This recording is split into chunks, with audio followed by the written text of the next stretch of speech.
Tired of trying to shop for your friends and family? Let us help you find the perfect gift that will make anyone in your family happy. Just log on to www.swiftpenguincreations.com today to find the perfect Christmas gift. Order now and save 10% with code Hoosier500.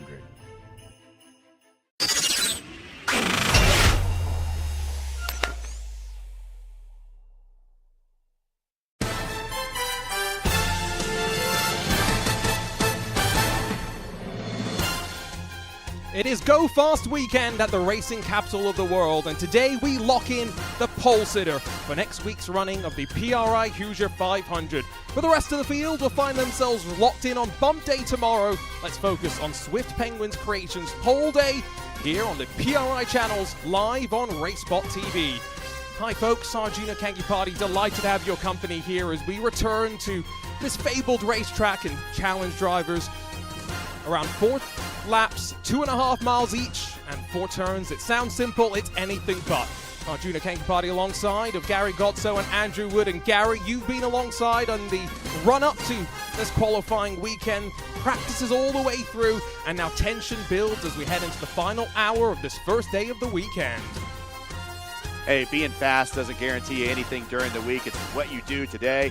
And the fastest driver for the open test, the fastest driver on day one, already eliminated, his 3 runs complete. But it is all a power slide, private label, team hype front row provisionally with Robert Malechka, Philip Kraus, and Jason Brophy commanding the front row a la Team Penske 88 2024. It goes all the way back to 6th position for the time being. 9 of the top 10 are power slide motorsports representatives. Andrew, you are someone who's no stranger to qualifying here at the Speedway, and you can attest to the challenge. I remember talking to Zach Campbell, who has raced at the top level of sim racing, the Porsche Esports Super Cup, and he said his qualifying runs in the Hoosier 500 going back 5-6 years ago were the most stressful laps of his sim racing career. Yeah, Arjuna, thanks for having me along with you guys today. It's qualifying for the Hoosier 500, the old Open Wheels 500, is the most stressful thing you could do, because not only do you only have 3 opportunities to make the field, but you know everybody that's waiting in line is watching you. So it's much different than just doing this as a regular sign up for an official session. You have everybody that is in the competition watching your 4 laps, and if any small mistake during your 4 laps gets you in trouble, now you have to go back and do it all over again. And the best part about it is the jeopardy, which is not something on display in the month of May when we have the great iRacing Indy 500. Now, 14 years of history there. We are slowly building our own chapter with this PRI Hoosier 500, though. 3 attempts across the weekend. Every new attempt withdraws your previous time. The most interesting part, of course, the fastest 33 make the race, but times from day 1 grid ahead of those that qualify on day number 2, and only 1 driver locked in. And so, Gary, as we head into this final 45 minutes or so, the queue relatively quiet for the time being, and the gap on the cut line a mere 0.02 of a second across the 4-lap average. Yeah, you're looking at on the tree there, 33, that's kind of where the bubble is. But I was talking with some other teams out there between sessions, and if you look at Kyle Clinworth, former Oval Series, iRacing Oval Series champion, right there, Clindy and Ricky Paz. That's where everyone is kind of ballparking where you need to be faster than one of those 2 guys in order to almost guarantee your spot in the field, at least to make it through today in the field of 33, and then we worry about Sunday on Sunday. So pay attention to the 25th to 26th spots, but 33rd, there is very little difference. Everyone is on it. Everyone really brought their A game for qualifying this year. There's very no surprises in the fastest 33. Absolutely. We are just getting underway with the next runs on deck, so we'll get to that in just a few moments' time. But let's quickly touch on the schedule for the 2025 PRI Hoosier 500. Already the week of practice in the books, and the field will be whittled down into the 33 that will head into practice on Monday on the Elite Racing Network Shakedown Saturday, and plenty of other festivities, including the Veterans 100, the pit stop competition as well. That will be on the Saturday, December 13th on P1 Broadcasting before race day. All starts at 11 a.m. Eastern, a full set of pre-race festivities as we build ourselves up towards the green flag. So much to look forward to. And Andrew, I think this is where there's also something that we should touch on. The fact that on Tuesday, after the final practice session that will be broadcast, there's a major change coming to the iRacing sim, and therefore the hybrid introduced, or the race setups are going to have to be reintroduced and reworked. It's going to be an interesting couple of days for those that qualify, thrashing to get their race cars ready. Introducing a hybrid motor, hybrid engine right before a race is definitely going to make a lot of people scramble. So I'm sure that there wasn't a lot of race setup availability going on amongst a lot of the teams. It's more the focus of getting into the race, figure out the other stuff after, because yes, you may feel like you're a little bit behind the 8 ball if you're trying to figure out how the hybrid works and what the best setup for your car is and how easy it is to translate. But you know everybody's on the same playing field. So just do it better than everybody else around you, and that may be the best advantage that you have going into this race.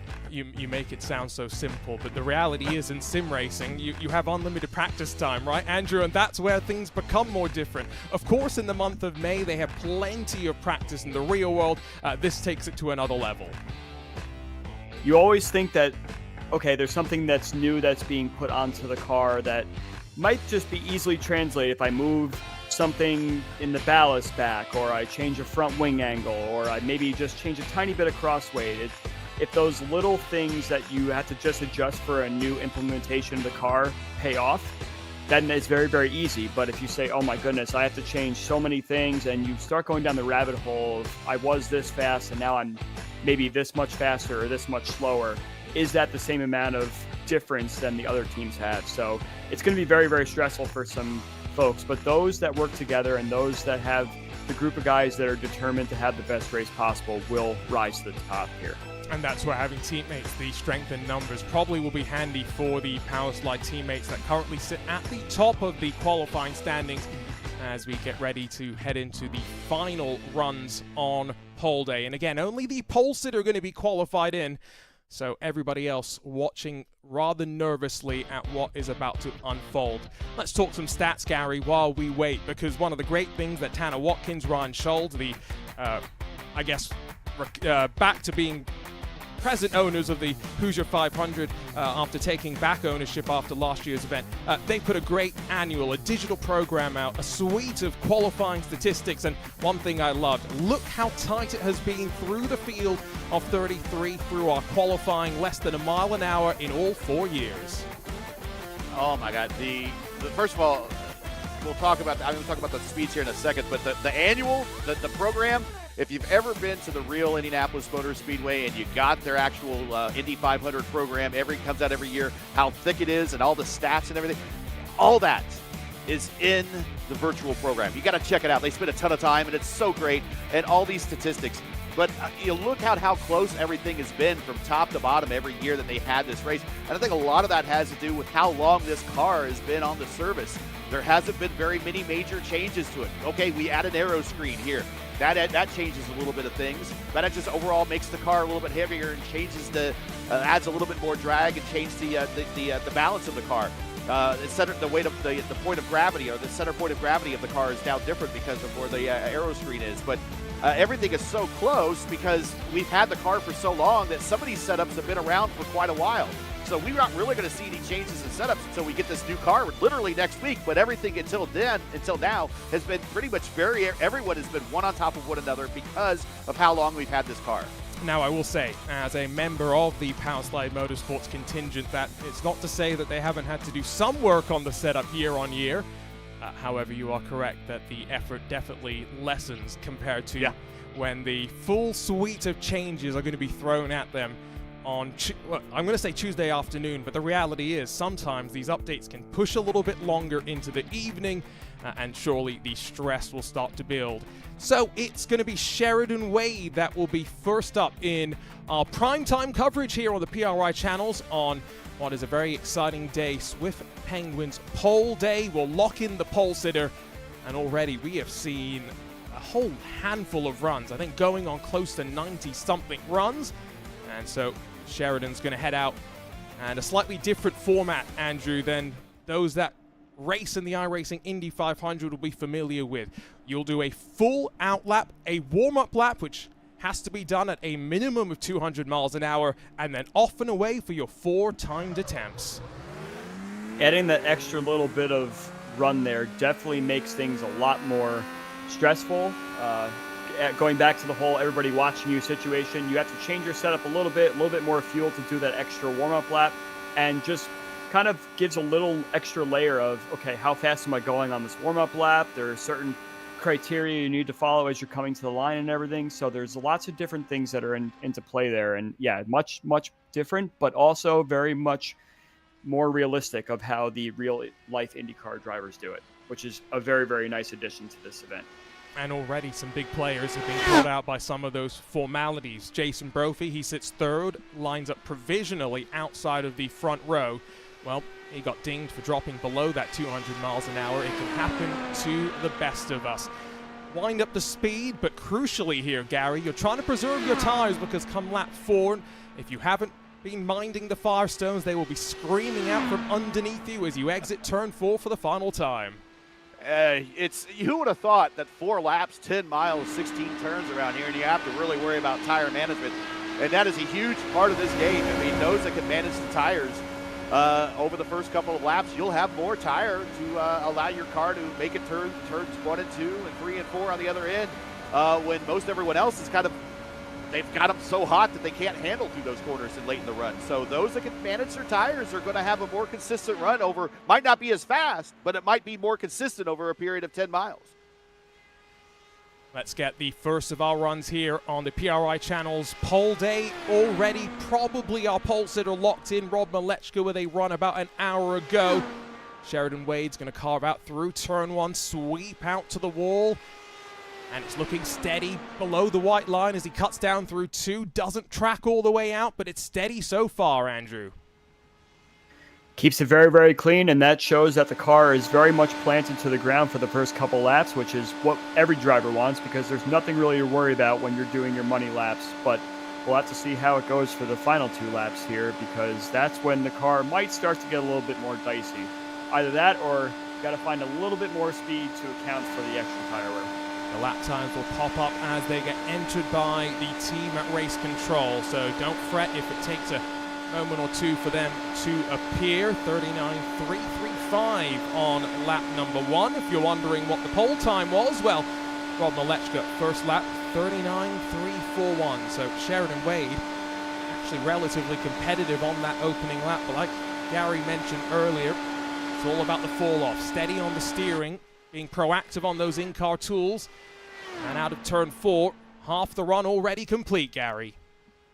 And we're going to have to ask Andrew, especially how to handle the tools in this race. It's more than just turning left and planting your foot and hoping that these wings and downforce keep you planted. These guys are like pilots. They are shifting knobs, turning buttons, or turning knobs, shifting gears, you name it. They're doing everything in the cockpit to keep these cars just to turn left. But Andrew, I'll throw it to you real quick. There's more than just turning left and planting your foot in these cars. I'm so glad you asked, Gary. I'm actually, when we were on this onboard right now, I'm actually watching the steering wheel movement, because, yes, you're turning a lot of buttons and knobs and everything like that, but watching how much the wheel is wiggling is a good indication of how much mini scrub you have going on, too. And that's something, personally, for my Indy qualifying that I've had to work on. You pretty much just have to turn the car once and leave the steering wheel in one spot. And if any little extra turn in the wheel gets just a little bit more scrub than you want, and it's so much harder to do than just saying it. It's saying, okay, I just turn the wheel once and leave it, but right. The wall is there, the grass is on one other side, so that's the key to being as fast as you possibly can. Very, very hard to do. It's been relatively steady. I will correct myself. Rob Malechka's opening lap was at 39.248, so Sheridan about 900ths off of that, but out through the final quarter and 4 laps complete from Sheridan Wade, who's only got 1 lap left in reserve. Where will this put them on the board? 5.14 the average on the bubble, and he finds himself 4 thousandths adrift. He was slot into 36th, and now he's got to decide, does he want to risk it one final time today, Gary, and use all 3 of his runs before pole day comes to an end? Now that you're down to 1, you got to leave 1 bullet for tomorrow, and maybe head back to the drawing board tonight, do some private testing offline someplace. But 2:27.7 with his 4-lap average on the speed. You would think that's fast enough, but not today.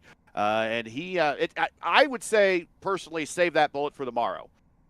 If he was already in the field, I would say, if you think it could go faster, go now. But with 1 last bullet left, I would say go tomorrow. I think the other thing is, if you feel like you lost time with your driving, then maybe you can go again. But if you think there's time to dial in setup-wise, then probably not worth risking another run. Because as soon as the clock strikes 7:50 p.m. Eastern, the virtual gun, will go off. If you're on track, you can finish your run, but that will be it. The day will be done, and our pole sitter will be locked in, and we'll get a chance to chat with them as well. Here goes Michael Robinson in the number 26, representing Hutchsport Phantom Racing and the JVM Graphics All-Star 15 TV NDNT podcast, WWN podcast. Oh, he's got lots of supporters on board and now got to focus up as he gets ready to go. I've got a question for you, Andrew, which is that in iRacing, we're jumping between virtual qualifying sessions, resetting the track state, but is there any advantage to going out earlier or waiting until slightly later on? That's always kind of the elusive thing that we've always wondered going into events like this, because a fresh track sometimes has something a little bit different than a track that has some rubber lie down on it already. And I actually don't have a good answer for you there, Arjuna. It's probably all placebo into your head. Okay, it's a whole different session. It's a brand new. It's like turning a page to start a drawing on a fresh sheet of paper kind of thing. Some people think that might have a little bit of an advantage, but if everything is even as it should be, then it should all be the same as if you had just left the session before. Perhaps maybe the rubber on the track has a little bit of a different effect, but it's been a heavily debated conversation for all the years that I've been trying to do some Indy 500 qualifying. I love the way that you put it, placebo, if I can get my words out from underneath me, because so much of sim racing sometimes feels like that, and at these speeds, well, sometimes you're unsure if it is placebo or if you've slightly done something on your setup. Robinson will now get underway with the first of his time lapse as he continues to roll around. 31 minutes left to go as we continue to tick away. This the 95th attempt of the day. Next up in the queue will be Micah Ahn, and then after that the 45 of Jordan Owens, the 16 of Jacob Oster, and then the 27 of Alexander Russell, followed by the 86 of Noah Carmichael. So a couple of fast machines potentially going to grace us with their presence as the day comes to an end, and Robinson down to turn 1 once more, Gary. A couple things you said that maybe, oh, geez, gets right out to the wall. But a couple things you said that some people might be wondering if you're watching and you're not sure what they talk about, beating the gun or getting the gun. Actually, at the Speedway, there used to be back in the day, timing and scoring would stick a starter gun that you would hear track and field out the window and fire it off, and that would end qualifications for the day. So you would often hear IndyCar drivers say about getting it in under the gun. That is literally where the saying came from, under the gun, meaning that you got your qualification run started before the gun went off. Once you're on the track, it's good, but after that, no one else can go. Another thing is he will big wide turn out there in turn 1, pushed out to the wall, having some struggles here. One of the other things you talked about is resetting the track state between sessions. Typically for real Indy 500 qualifying, they typically close the track after practice, do a full track inspection, which sometimes does involve them scrubbing the track down. So even for real IndyCar racing, you'll have a slight change in the track state between practice and qualifications because they do a full track inspection before they send the driver out to go as fast as they humanly can. 3 laps complete, and I don't think Michael Robinson is trending in the right direction. His 3rd lap If it's not in a 39.7, well, I was going to say it's already done, but yeah, 8.18 the average already. This is going to take a mighty fourth lap. He washes up to the wall, and this is where you can see, Andrew, just how uncomfortable he seems to be. That's definitely the case, and I was going to say, if we watch his steering wheel, we probably see a little bit more movement. We see some kind of adjustments mid-corner, not really using a lot of the track there, so that's part of the issue, but I think the car itself is probably just lacking a little speed, probably has a little bit more aero on the car, but that's probably more from a comfortability factor and not really pushing the car to its limit. So, yeah, we'll have to see if Robinson can go back and make some adjustments and do another run perhaps tomorrow. Well, he survives at the very least. That's the most important. That's 2 of his runs burned. 8.51 the average, and yeah, he is well off the pace. Now, next up, Jordan Owens, as we continue to rapid-fire run through. Why do we rapid-fire run through? Like Gary mentions, all these drivers want to try and get out before that gun goes off. Now, they can play some games and elect to withdraw at any time before they have left the pit lane, Gary. And so some drivers will be strategically deciding here if they really want to risk it. Remember, Jacob Oster, he's already in 9th. Does he want to really, from the outside of row number 3, withdraw his time and go once again? He's a braver man than me if the answer is yes. I think he does, because I think of the inter-team rivalries of I5G, Power Slide, private label Team Hype, or Hyper Slide, as sometimes some people call it. But I think he will want to go back out there. But yeah, playing games and pulling your car in and out of line is effectively that happens in real IndyCar racing. You'll see Joseph Newgarden rush his car to the front of the line, and I'm not going to go now. And actually, I think Micah Iona is going back out now.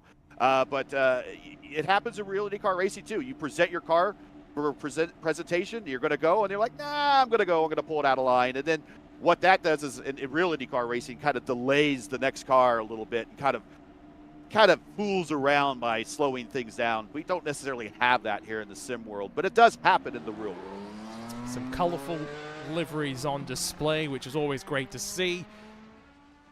The previous entry did look pretty good as well, even if maybe the speed wasn't necessarily there. Once more, head back out, and if you are wondering what track conditions are like, do you want to load up the sim maybe and try and beat the time that some of these drivers are throwing down there? Well, relatively low winds, which get to that in a second, but track temperature 49 degrees Celsius, which translates to Fahrenheit at a balmy 120. Interesting games here, Andrew, on display as Micah uses the access road through turns 3 and 4, shortening the distance that he travels on this outlap. I'm kind of impressed. I've never tried that before, and I'm kind of sitting here wondering why I've never tried something like that before, but hey, if it makes you feel like you're faster, yeah, we're sitting on board here. Let's watch the hands, especially. A lot of people were doing it early in the earlier sessions, going down to the, especially in 3 and 4. I didn't see very many people do it back on the 1 and 2 side. Obviously, they'd be up to speed, but always in 3 and 4, quite a few were going through the pit access road there. Yeah, I think it's related to shorten the distance that the tires run, going back to just 10 miles on these Firestones being quite brutal. So hold 4th gear until you come out of turn 2 and then start to climb and grab 5th, grab 6th, and then keep the foot pinned to the floor. And that's actually more difficult than sometimes it seems. With all the nerves, the adrenaline, your foot starts to shake, both in virtual and reality. It can be difficult to commit down to turn 1 at 230 odd miles an hour, but that's a nice wide arc. You'll brush the wall, but you'll get away with that willpower style slide out through turn 2. Yeah, willpower, Takuma Sato style coming off it too. But Andrew said that some of the most, and you even talked about it, how in one of your analogies early on in the broadcast, where you talked about one of the drivers that's been in this for a long time, said it was the most intense qualifying they've ever done. Scott Dixon, 6th IndyCar championship, 2nd all-time, only to A.J. Foyt in wins in IndyCar history, says that Indianapolis qualifying, the 10 miles, 4 laps, is the hardest thing that he still has to do. Scott Dixon says that. If Scott Dixon says that, you know it's real. And the word there is has to do. There was a great interview with Catherine Legg after this year's qualifying weekend was coming to a close, and she said, well, that was the scariest thing that I've ever had to do. And had to, I think, was again inserted in there. And yeah, this is an intimidating thing to do. And it says something when Scott Dixon, his nickname is the Iceman. So Micah Arn's going to wrap up, I think, lap 2 on the run, and it hasn't been the quickest of runs. That's a 39.724 on lap number 2. And one thing that Andrew will see tomorrow is that if any of these drivers are slow on those first couple of laps, race control will wave them off and get someone else in the queue to head out on track and get things going. We're not seeing that today, though. Drivers are entitled to finish all 4 laps. Well, when you have this many drivers signed up for an event and people are really scraping to get in, as we look at the tower on the left side there, look how close those times are. And I hate to harp on the steering wheel, but that's one extra little adjustment on the steering wheel in one corner of the track that can make the difference between 37th and 29th. So, I'm not surprised.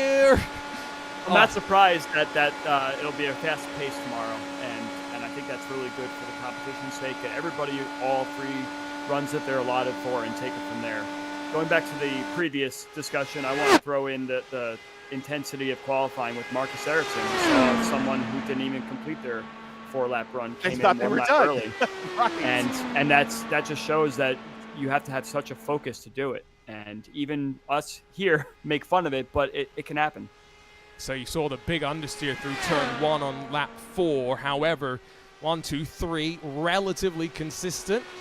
At 4th lap, well, not what he needed to. And again, if this was tomorrow, he probably would have been waved off, and maybe even after the 1st lap, depending on how judicious race control is feeling. However, a bit more leeway given to them today. 23 minutes. Gary, does that mean a maximum of maybe 5, 6 more runs potentially left? Yeah. And I'm talking, looking at his speeds here. It's very important that you got to bank your lap. And that's kind of using a Formula 1 term when they do qualifying. You got a banking lap. It's same thing here in qualifying for the 500. Put your lap in. You never know what's going to happen. Someone could withdraw. You could be all of a sudden back your way into being an alternate, so just do your lap. But we are running low on critical time. I know we got Jordan Owens getting ready to go on. He started on the front row in the Elite Racing League's Indy 500 twice here. What else we got in here that have presented? Alexander Russell, prepare yourself for a big lap there. Vitor Guilherme, I think, is in the session. Jacob Oster in the session. Casey Povolonis in the session. Dylan Freckleton in the session. So some big... let's call them very slick and smooth, fast car drivers out there that are prepared to take a last shot at this thing. Again, just to update on the queue, last message from Race Control. The 45 of Jordan Owens is up next. After that is the Spaceman, Jacob Oster, Alexander Russell after that. And then it will be the 86 of Noah Carmichael. Here comes Jordan Owens. That was a good couple of minutes almost burned, so that doesn't bode well if you're someone who wants to try and sneak a run in today and go back to our qualifying format. Remember, times from day 1 gridded up in front of those on day number 2. This is going to be the 97th attempt of the day as Owens heads out and gets the 60-second outlap timer started. Andrew, it has been busy for Tanner Watkins at Race Control, running through everything. Almost as many attempts as we had in 2024 on day 1. More attempts than we had across of the entirety of 2022. Tanner definitely keeps himself very, very busy, very, very occupied, but he also runs a tight ship, and he knows what he's doing. He's very, very experienced with this, and it seems like everybody's kind of kept their wits about them and are ready to go when they need to be, and if everything is labeled properly how to do it, then it should run very, very smoothly with little pushback. So Tanner's done a magnificent job, put a lot of effort in putting this together amongst his people he's working with. So I'm not surprised that we can get all these runs in without much hiccups at all. Yeah, let's give a big shout out to Ryan Schuld as well, who's taken over a lot of the development side of growing this great event after yours truly had the responsibility, the honor, the privilege of running this event over the last couple of years. Well, Ryan has taken the ball along with Tanner and literally and metaphorically gone running with it. The number of awards that we have as Jordan Owens works the warm-up lap is numerous. And let's just talk qualifying awards here, because the pole sitter confirmed in less than 20 minutes time as that clock continues to tick down, will win a ring and sim racing gloves as part of the 4D Racewear Pole Award. That's a great package, and a shout out to Jim Herrick for putting that together. Then we also have the Dallara Front Row Award presented to each of the 3 drivers who qualify on the front row for the race. That, unfortunately, is one that we don't get to confirm until tomorrow. So Phil Kraus, Jason Brophy, we'll have to wait till tomorrow to see if they get that.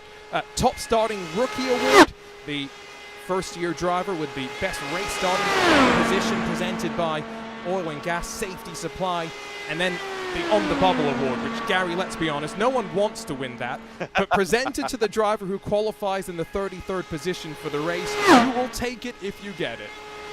Hey, there have been a number of real-world IndyCar champions that have started back and have thanked the Lord, the racing gods, that they've started in that 33rd position. So if it's good for real-world IndyCar drivers and IndyCar champions, some of these sim racers are definitely going to take it.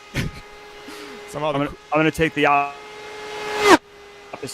I'm going to take the opposite take here. I would be happy to start 33rd in this race if I'm anyone in the 34 to 40th spot right now that is just itching to get that last spot. So right. It does seem like a little bit of a joke, but I would absolutely be so happy to be starting 33rd in this race if I could just squeeze in. Oh, no, I was not joking when I said you would take the award if you were in 33rd, because like you say, the honor of being part of the 5th running of the PRI Hoosier 500 next Sunday is something that a lot of these drivers do not take for granted. This is not a poor run to open things up from Jordan Owens. Now, this is his final run of the 3, so he has elected to push to the very end. 3-4-1 on the opening lap, 4-6-0 on lap number 2. It's putting him right now about 15th on the board, I'd say, Gary. Lap 3 about to be complete. This is a bold run to end day 1. Yeah, I know this guy has pace. He started on the front row twice in the Elite Racing League in their Warriors for Peace IndyCar Series. Now, that was a fixed setup race. We're in an open setup race here where everyone gets to kind of change anything they want on the car. In a fixed setup race, everyone is playing on a level playing field basically with the same setup. They can just change the tools in the cars, the roll bars, and the weight jacker to make their handling a little bit different. But everyone else has the same base setup, same wings, everything. So I know he has pace, and he's coming here for the white flag lap. Actually, this would be the checkered flag lap with a 5.77 on lap number 3, and we'll see how he slots in for the Little Eagle crew who's been struggling this month. And so this will be it. He will watch tomorrow and find out where he will line up. He will slot in with the final lap punching in as a 6.90. It's a 5.17, so those last couple of laps trailing off slightly, and he finds himself, unfortunately, on the wrong side of the cut line, Andrew. I was actually watching the hands, like we were mentioning before on that last lap, and it didn't seem like he hit the apexes too much, but he did the best he could. And it's very, very hard to hit the apexes and keep the car underneath you, but he made the best out of it. But I think it was just a smidge too slow. So yes, he was trending in the right direction, but unfortunately it was just not enough. And as I mentioned before, you see how close those times are at the bottom there. I'm not sure if I would have burned the last attempt today. Some people want to just know where they are today and then come back tomorrow and do something, or people just want to get out of the way. So, I wouldn't have gone out for the last one unless he felt super, super confident he'd get around like 24th, 25th, 26th or so. Well, out onto track is the 16 of Jacob Oster representing Team I5G, the aerospace engineer who burst onto the scene by configuring an iRacing provided setup to go fast enough to qualify for the iRacing Indy 500. And since then, Team I5G have snapped him up, and he has continued to go from strength to strength. He will be another one that elects to use the shorter distance, as we will call it. This is permitted by the regulations, so nothing untoward by any means, but it's a slightly different I5G look compared to previous years. Powerslide have strength in numbers, but compared to that, Gary, it's a very different situation for Team I5G this year. As someone that works in aerospace, you should never trust another person that works in aerospace. But that said, Jacob's a great guy. The I5G stands for the Indy 500 group, I believe. That's what they call themselves. This is their bread and butter. They might not do a lot of Indy Open or Indy Fix races during the calendar year. They'll participate in some, but every May, or when the Open Wheels was here, or the lineage of the Open Wheels coming into the PRI Hoosier 500, they're here to bring their A game, and they've not been at the same pace as the Power Slide and the private label Team Hype guys. So there's a little bit of inter-team rivalry. If the Power Slide private label Team Hype guys are your version of Team Penske, then we're very much looking at your Ganassi Racing here. So the warm-up lap complete, run begins, and that is as close to the wall as you will get exiting through the short chute. That looked pixel perfect as now guides it onto this back stretch and continues to keep the car up high. And go back to the in-car tools. Andrew, weight jacker, anti-roll bar. You've got three things that you can be working on to keep the car planted to the ground, and it's on you, the driver, to figure out what it needs going into the next corner. If you look at someone like Jacob Oster's and on the i5G group here, Indy 500 group team, and the Power Slide guys, you see how high they are in the standings, and they pretty much got their in-car tools figured out. So it's pretty much just second nature at some point to just click a button here, turn a dial here, move a switch here, and it's all good to go. If we're looking at someone like a Jordan Owens who is just out there and just barely missed out on making the field, there's probably a lot more button switching and, hey, how can I get my car to turn just a little bit more? How can I save my tires just a tiny bit more? So you definitely have a lot to play with, but I think these guys at the top of the field have a much better grasp on how their car is going to handle with certain tools differently than someone that's sitting in the 30s right now. So lap one, he gained about 11 thousandths of a second compared to the run that put him 9th on the board previously. Lap two, he's found another 12 thousandths, so he's trending in the right direction, but again, this is where those tires are starting to scream out that little bit more. And if 9th was good enough previously, this could be a run that trends to put him inside of those front two rows, and that would start to displace some of those Power Slide teammates at the front, Gary, which could be important. 2.5 miles left in this run. Yeah, be best in class right now, I guess. But it'll be breaking up the party for sure. But what he would really like is to have one of his teammates up there to join him as well. So at least it's not like a handicap wrestling match at the start of the race where it's 6-on-1 and he's the odd man out. So he is just about ready to complete this run. Half a lap to go. 39.4 on the third lap. And he is trending still a little bit faster, looking to pick up some spots here before we get into day two.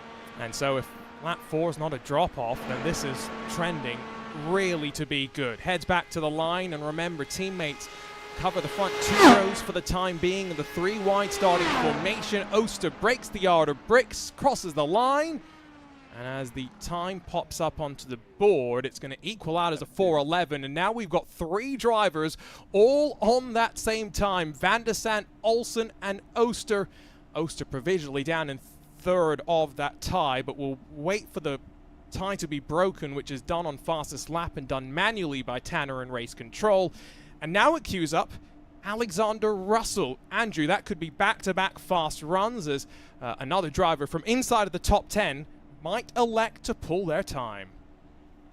Yeah, it definitely takes a lot to say, hey, I'm sitting in the front 3 rows of the grid right now, let me pull my time. But I think it's more of a matter of put all your manpower as close together as humanly possible. And Russell, I'm sure, wants to be up there with Kraus, Brophy, Van der Sant, and push Oster down even more to try and prevent that surge of the Indy 500 group guys going in there. One thing, I do want to comment one thing about Oster's run, and just watching all 4 laps in particular, is I loved how Oster used every inch of the track. You saw all 4 laps there. He was hitting the right below the white line and going all the way up to the wall and keeping the wheel as straight as possible, which just gets a blast of speed down the straightaways. And some of these other cars we've watched have kind of pinched the exits a little bit, been a little bit off the wall. It's very easy to kind of have a mind lapse to do that.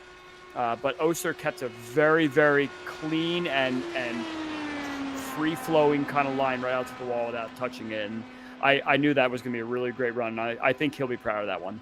And so you'll keep an eye on the hands here of Alex Russell as he once more shortcuts the access road down at 3 and 4, and begins to unwind the car and build up speed, 200 mile an hour minimum on this warm-up lap. Confirmation from race control. Noah Carmichael next in line. Should get his run in. The next car is the 60. That's Ian Slager, who unfortunately might find himself on the wrong side of the gun. So going to be very, very tight in the time remaining here on pole day.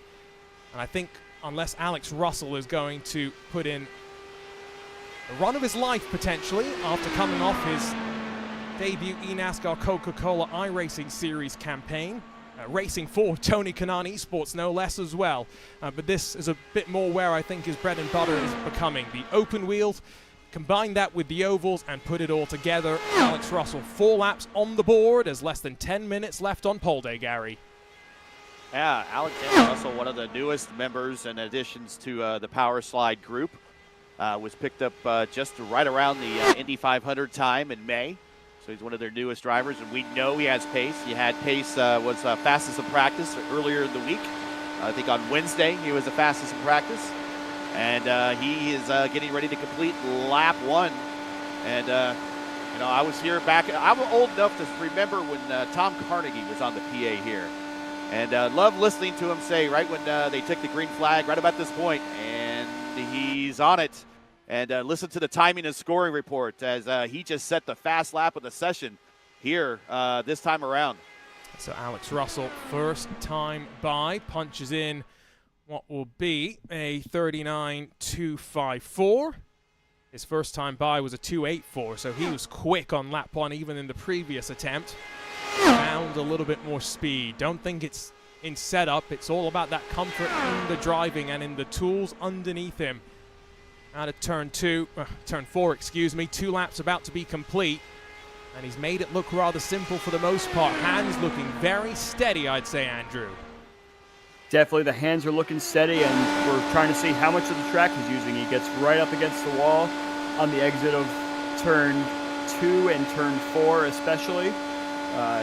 Don't pinch the short shoots too much, but yeah, you can see the hands are very, very steady there. There's a few bumps on the back straightaway here, which upset it a little bit, but you can see it's turn, point the car, and just get out to the wall. And to do that without hitting the wall is not as easy as it seems.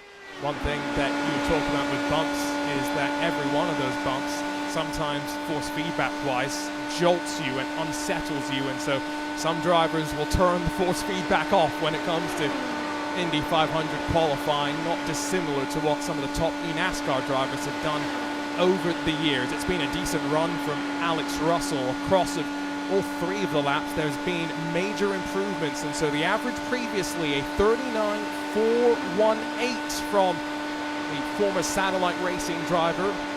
Now, as he sweeps out of turn 3 and 4, surely has not just put himself into the show, but might just have put himself inside of those front 2 rows. Will he drop Jacob Oster back down outside of the power slide, lock out of the front 2 rows? The average, as we wait for the time to update, works out at a 3.89. He slots himself into second, and it's back to a front 2 row lockout for Power Slide Motorsports. Wow, that's a 228.490 average. That's a quick run, and I tell you what, he waited until the penultimate run, I think, of the day, and with the pressure on, Andrew, has surely locked himself into the middle of that front row. That is so crazy how close that top 2 is there. The top 3, actually, all 0.005 of a second. That, like I said, that's just one extra little micro turn of the steering wheel. That's all it takes to get that little extra time. But again, we were watching a lot of those onboards and off the side of the car views, and you can see just how close to the wall these drivers get, and it's just all about maximizing the top speed and keeping the straight line speed going down the straightaway, if I said that right. Oh, I picked up what you were putting down, as we often say. Next up is going to be Noah Carmichael in the Peak Performance East Coast Autosport. It's meant to be the 86. Not sure why it's showing as the 812 for us. Now, 5 and a bit minutes left to go. I think we might still sneak Ian Slager in, but don't hold me on that one. I've often been wrong. in the broadcast booth. As it sits right now, though, Gary, it's Matthias Strauss who finds himself in that uncomfortable position of being on the cut line in his track racer, Team Watson Racing number 28. I'm sure it's going to be a toss and turn night of sleep and then a anxious Sunday waiting until the gun goes off once more at 7:50 p.m. Eastern. Or he can withdraw it and use another one of his attempts and try to go faster. There's always a gamble. It's not unlike to happen in real IndyCar history. I mean, going back to the very famous moment in 1996 when Scott Brayton withdrew his car. It was already on the front row, already on the pole, but he knew he could go faster, and he withdrew his car and put it back on the pole.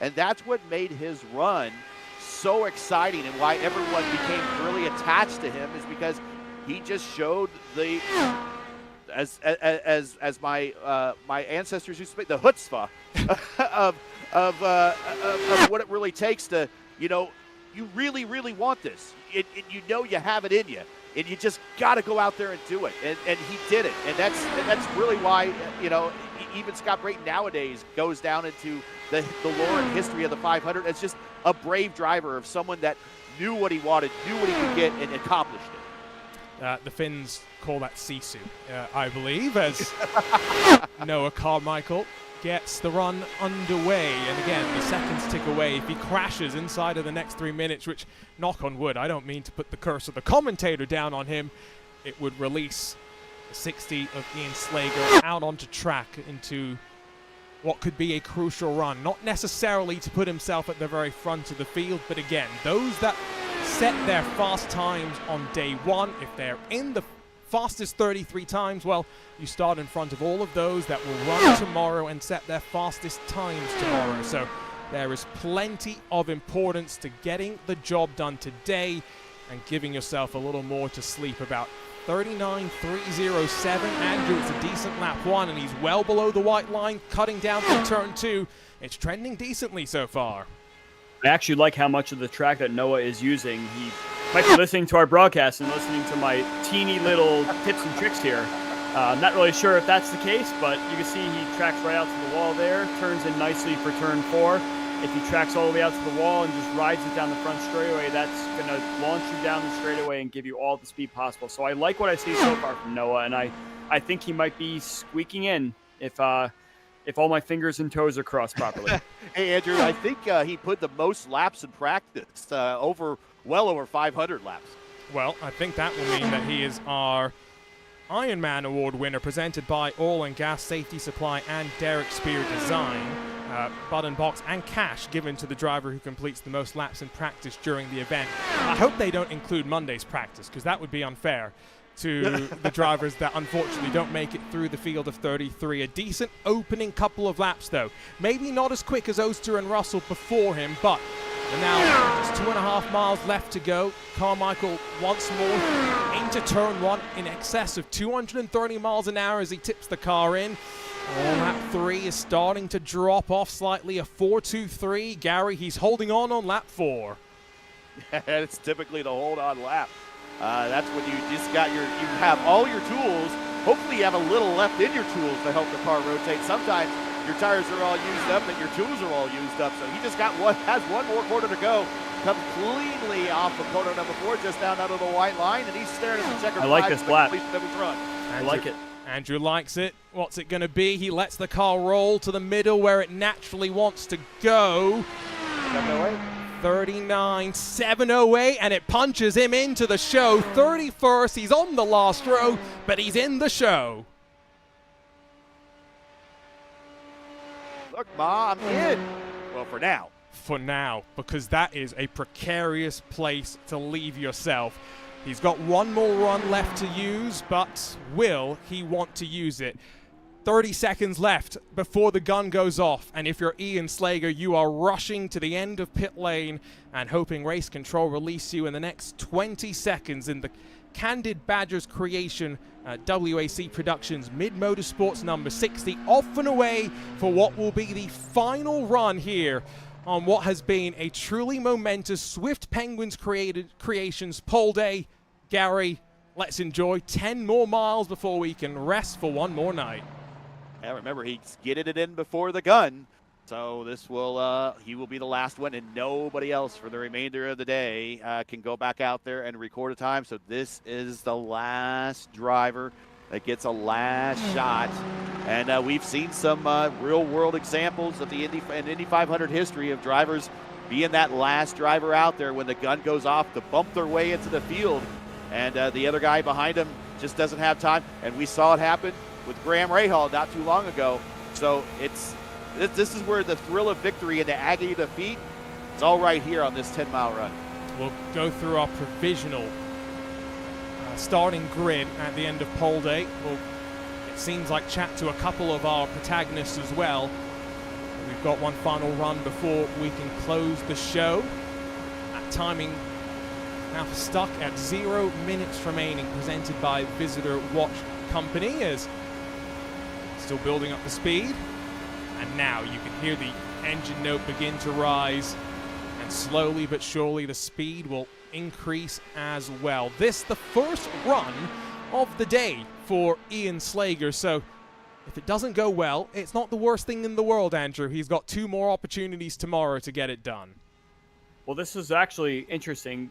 Doing your first run of the day, you have no idea what Ian can do, where he will be slotted in. He could be very fast. He could be kind of hanging out in the backfield. We don't know that. So I think this is a great last run of the day to really kind of see someone who may not have been in the field before, maybe sneak his way into some sort of competitive time here. So I'm very excited for this one. Steady out through turns 1 and 2. Let's watch the hands here. And if you want a steering wheel with as many buttons as the virtual Cosworth unit does in the sim, well, SimLab is making a replica of that one. I'm sure it will cost a decent chunk of change. You can 3D print your own IndyCar wheel, as Jacob has done, which maybe we'll get the chance to chat with him. First lap complete, and well, I can tell you as we wait for the times to show up, and a big wiggle as well. It's a 39.705, and so Gary already not looking good. Ian Slager will have to re-rack tomorrow and try and get it done. Gotta bank it, gotta get it in anyways. But his right rear is very angry at him right now with the way he just about did a tank slapper coming off a 2 in the South Short suit. He needs to hopefully just cool that down and take it easy over the next couple of laps and just bring it home and get a banked qualification attempt in. Otherwise, the run's for nothing at this point. Do you think this sounds like a tinkering in the garage all day situation, Gary? I got to put my car together somehow. Let's just put a bunch of screws and bolts and washers in here and get this car ready to go, and goes down the track, and it's not that quick, and it slides everywhere. How does that feel, you think? It's like Siegel in his attempt. I'm definitely taking my hat off at his virtual bravery here.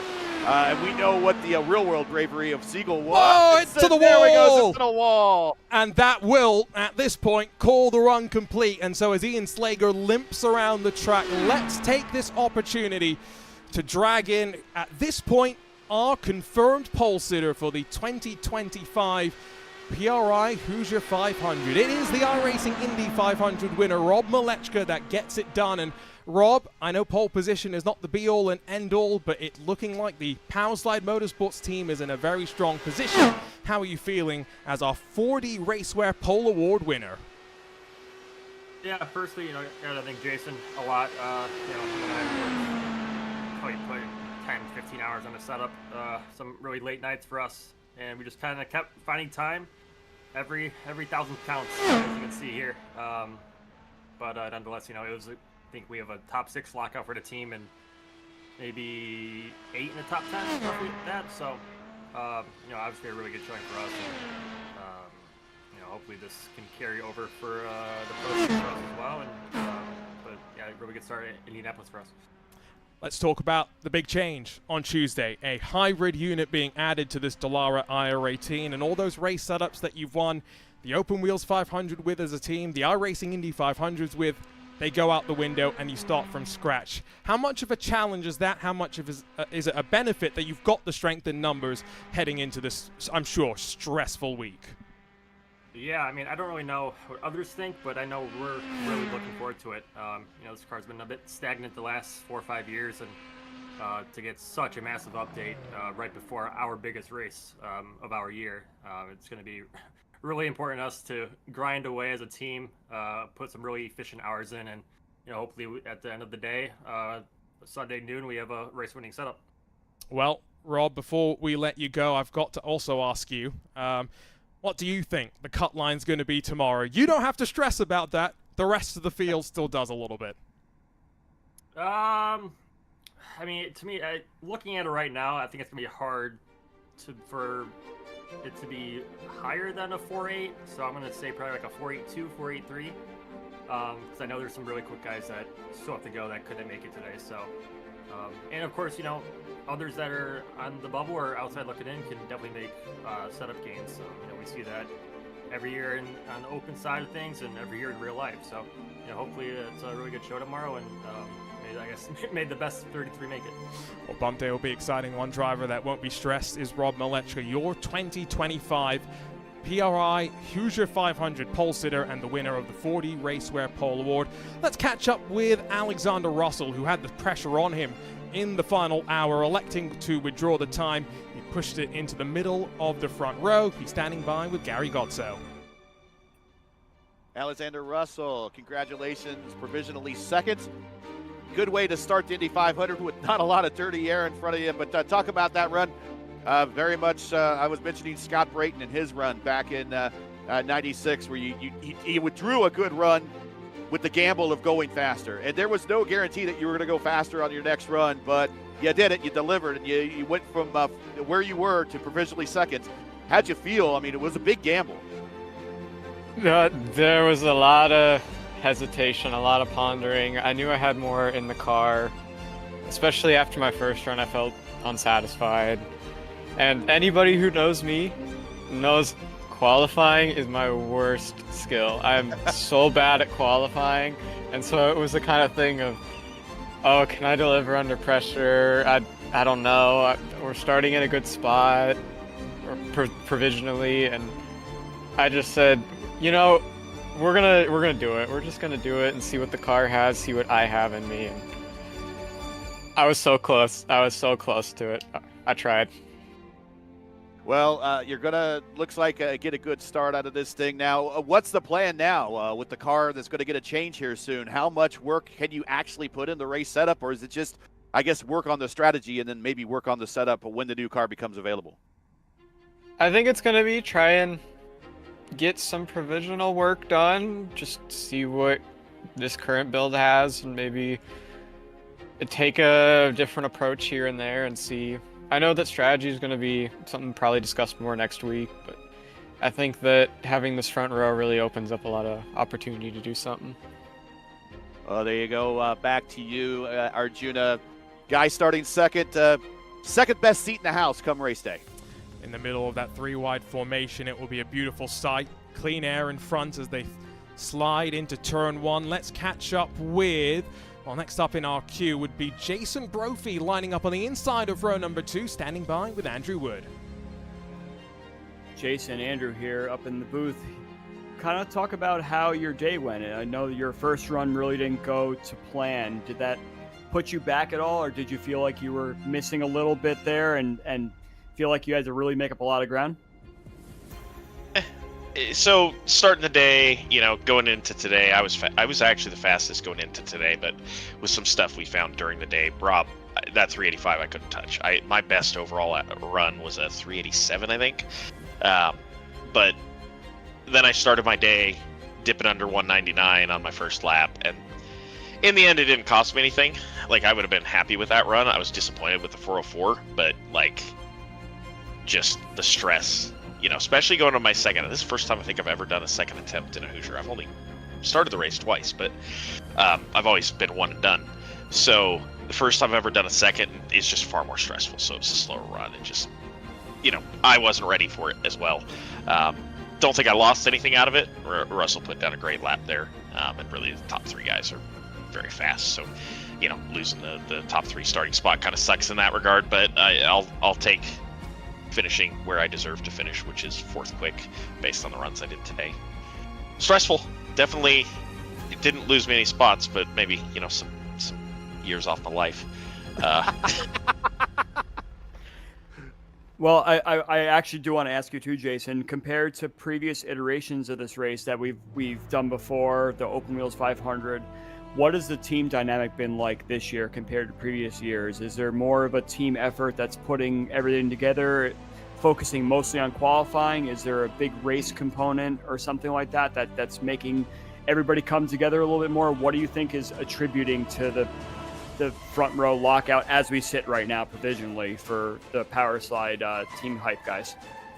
Well, I mean, the Pro Series is coming, right? And so there's been a lot of people working on the Pro Series. Race set stuff, not really anything to do. They're updating the car on Tuesday, so, just some anticipation, but you kind of got to wait till the update comes out and scramble. And I think we have really good manpower to do that, really good minds. A lot of the teams really been focused on the Pro Series qualifiers. Rob and I have put quite a bit of effort in just, making sure the setup was as good as it could be relative to, be as good as it could be for our expectations, while those guys and help with those, but to give us a shot once that ended on Thursday. Got some people in, and then hey, had a successful race here too. So having the number of bodies we do really helps spread the load a bit. So good run out, everybody. Setup was really good. It was pretty consistent. It is funny to see how I could go from really on driving and then suddenly lose it, and it's 300s a lap.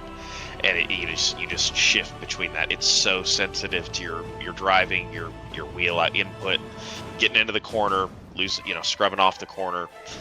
Very sensitive, very tough to be consistent run to run. And I think I over prepped for my second run. Not that it really mattered based on those guys' times, but you start to drive the car instead of feel the car, and you lose a little bit of time. And I went through a period yesterday even where I just lost two plus hundreds a lap, and I just could not find it. And then all of a sudden it just picked back up. Remembered how to drive, and got a feel for the car again, got a feel for the front of the car and everything, and I was just tracking well. And it's funny how much the driving matters, and how much, even though this was probably one of the more stable with the updates, setups, but there was a lot of time to be had just getting driving right. As you can see, the top, fastest guys, you have a Coke driver, two guys that qualified for the Pro Series and stayed over top 12. So those guys, really are the fastest, I think, one lappers. So perfect. Yeah. Yeah, Jason, great job today. You're provisionally sitting on the front row, and that's a great effort by the team in general. Thank you for coming in here today. We're going to throw it back to Arjuna. Let's catch up with Jacob Oster, who for a moment had broken the stranglehold of Power Slide Motorsports in the front two rows. But Jacob, you will provisionally line up 7th as things stand. I'm not expecting you to pull your time and go again tomorrow, but what does this leave you and the Team i5G crew in a position to do heading into race week and into the 5th running of the PRI Hoosier 500? Well, I'll admit I was a little disappointed in myself because I sent Jason Brophy a screenshot of my last practice time, and it was a 3:99, and I was like, I'm coming for you, and apparently it didn't work. But I'm happy that we got all of us in the show. I know we've had some close moments the last couple years just because of how this format is different than it is in May. You only get 3 solid attempts, and all those 3, there's no takebacks and there's no do-overs. You gotta go. So it takes a lot to make sure we have a solid car for everybody to just handle all these laps, because there's a lot of different philosophies that you can take in that don't apply here that apply in May, and vice versa in terms of how you set up the car and go fast. But I'm just glad we found some good speed and kind of broke up the Power Slide monotony. I wish that was a row 2 start, but I'll just take what I can and see where it goes. And new car update coming on Tuesday. We've already talked to plenty of the Power Slide drivers about that. So my question is going to be slightly different to you, because you've come close before in these iRacing Indy 500s. What do you think you need to do on Sunday? Strategy, race set wise, what are those crucial elements that you're going to be trying to chase in the next week? I really just think it's positioning. I lost out in 2022 due to positioning on the last lap. I lost out in 2024 because I ran too aggressive too soon at the end, trying to make up spots and got aero blocked. And then this year I kind of just got boxed in by 3 Power Slide cars and only got the 5th. But it's just all positioning. That's all this race is. It's a fuel-save race, and it's just positioning yourself for that last stint. No matter if it goes green or not, and just adapting to the changes that come up, because it can go green for 150 laps or 180 laps, and then it can go into chaotic mode. And you just got to be able to adapt and fire yourself through and be in the best spot you can at the end. Thinking ahead already. Thanks for the time, Jacob, and congrats on a great pole day and provisionally locking yourself into the field of 33. Thank you, Mr. Arjuna. Let's catch up with Noah Carmichael, who provisionally is on the last row, but will that last tomorrow morning? We'll wait and find out. He's with Gary. Hey, Noah, we talked earlier in the week. 500 laps plus this week for preparation into this thing. Hang on a sec. I'm sorry. I just realized my mistake. Hang on 1 second. I'll explain it. All right. Can you guys hear me now? Yeah, we got you. Okay, hang on. Yeah, 500 laps of total practice. Talk about your preparation here. I mean, 500 laps. Did that really help you kind of find some extra speed enough to get into the field, you think? Oh, there we go. Sorry, I muted my audio for that qualifying run in case any notifications came through. Can you guys try talking now? I'm so sorry. Okay, there we go. Talk about all the extra laps of practice you did. Talk about how that possibly may have helped you. I'd say more so it helped just getting the laps in, just being able to understand what worked and what didn't, and to kind of build that confidence because, like I mentioned to Gary on Tuesday, we're out here racing with the best of the best. Like, these are the most elite guys that this service has to offer, and a lot of them didn't show up throughout most of the week because of the fact they all have representatives that can go out there and make those cue sets for them while they go work on other things, whether it's the Pro Series or stuff like that. So it was always that question of, where we're going to be. So the only way you're really going to be able to go out there and, get as much experience to catch up to them is just by churning laps over and over and over again. So anytime I was not at work, anytime I was awake, there was a car in the server and I was either trying to split hairs, trying to figure out where I could find 100th of a second, or, just going out there and churning as many laps as I could to try and find what line, what curb to hit, just putting this car exactly where it needs to be to where I don't scrub any speed off. And I gotta say, I've never felt so good to be last. This is such a crazy feeling. I understand now what guys like Connor Daly and Jack Harvey always talked about. They even though give us a 10th of a percentage. Those guys that always are fighting for the last row and they're celebrating more than the guys who are on the pole. I was so upset with how this morning went. I thought about that all day while I was at work, and I just had to measure, can I just go? It was I need to go. And it's yeah, you can go. So I just came back, and as soon as I got home, got immediately on the sim, and I think I cut another 40 laps of practice just trying to piece together what mistakes I made. So just to be able to even say I'm on the last row right now is a pretty significant, special meaning to me, just to be able to say I'm in the show right now. I'm going to toss it back to you, Arjuna, but Carmichael's in the field for now with a speed of 227.883. But I think I've heard a growing trend when talking to these drivers. The pressure is real. Oh, it is real, and the best in the sim racing world say that. Imagine what some of the rookies to the Hoosier 500 feel. One final chat. Let's catch up with Alexis Newsom, standing by with Andrew Wood. Alexis, I'm here. Watching you on row 3 right now, sitting in P9. Talk to us a little bit about how your day went and how much effort was put in amongst the team to ensure that you got in the first 3 rows on the first day. Hey, Andrew. Yeah, it was quite a bit of effort. We didn't start that long ago, but we put a lot of effort in the past few days. It was mostly Jacob, though. He found the most of the time. Yeah, he actually found a bunch of time, and for some reason the time he found made me slower. So I had to split off on our sets. So we were on two completely different sets at the end. But yeah. Do you feel like that there was more in your car? Do you think that you could have maybe gotten a couple spots higher with maybe a couple less mistakes in the run, or did you feel like you had the run that said, okay, I did the best I could, I'm calling it for the day, and I know I'm right where I want to be, and be settled for tomorrow? Well, I really just wanted to be in the top 9. Obviously I'd want to be higher, but I thought my ceiling was probably 6th. My first lap was a little off by a couple hundreds compared to offline testing. But my other laps were great, and that was my best 4-lap average I've done all weekend. So I was pretty happy with it, but obviously you always want more.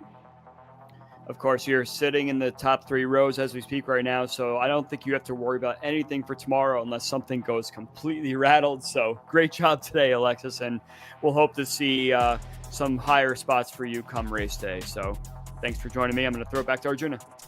The first female champion in the Lionheart Racing Series going back a couple of years ago. Quick rundown then of the starting grid. Remember, provisionally, only Rob Malechka is locked in as our 4D Racewear Pole Award winner with a blistering time of a 39.385, equates to an average speed of about 228.5 miles an hour. It's a power slide trio that lock out the front couple of rows, though Alex Russell, Phil Kraus split row 1 with Malechka. Jason Brophy, Alex van der Sant, and Hugo Olsen will share row 2 before the first non-power slide driver.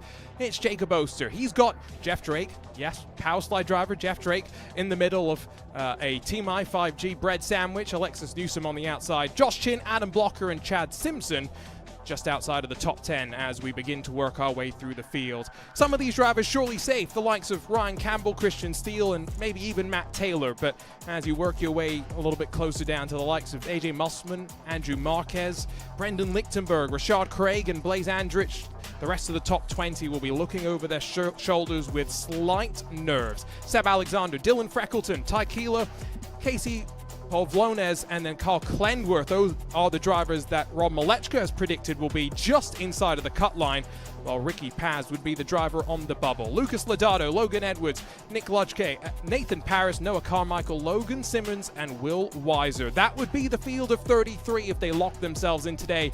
At the end of Swift Penguins Creations pole day for the 2025 PRI Hoosier 500, but plenty more action to come tomorrow. Don't forget to join the team on the Hoosier 500 channels throughout the day before. Primetime coverage, 7 p.m. once again Eastern on the PRI channels. Join myself, Arjuna Kankipati, alongside of Gary Godso and Andrew Wood as we walk you through the final hour of qualifying on bump day. The nerves will build, the tension will rise, and we'll lock that field of 33 in. For the time being, it's goodbye for now. A great day of qualifying in the books, but we'll see you tomorrow to continue the action here from the Indianapolis Motor Speedway.